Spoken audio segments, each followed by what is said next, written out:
Pemirsa, pengurus Karang Taruna Kecamatan Simpang Mamplam, Kabupaten Biren melaksanakan penggalangan dana untuk korban gempa di negara Turki. Aksi kemanusiaan ini mulai dilakukan sejak 11 Januari 2023 kemarin.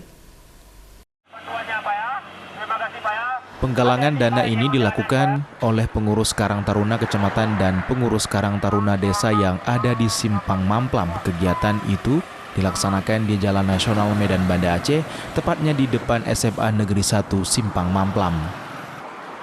Aksi kemanusiaan ini mulai dilakukan sejak hari Sabtu 11 Januari 2023 kemarin. Setelah ada keputusan bersama pengurus Karang Taruna dan masyarakat Simpang Mamplam dan didukung oleh pejabat sektoral, camat, polsek, dan koramil Simpang Mamplam.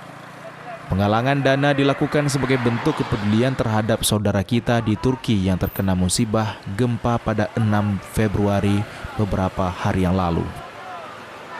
Ini merupakan kegiatan lanjutan penggalangan dana untuk saudara kita yang berada di Turki.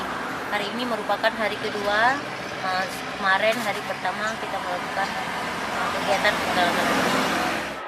Kegiatan donasi ini akan dilakukan selama 3 hari dan sejauh ini pihaknya sudah mengumpulkan donasi sebanyak 4 juta rupiah dan akan disalurkan dalam waktu dekat ini setelah ada keputusan dari pihak terkait.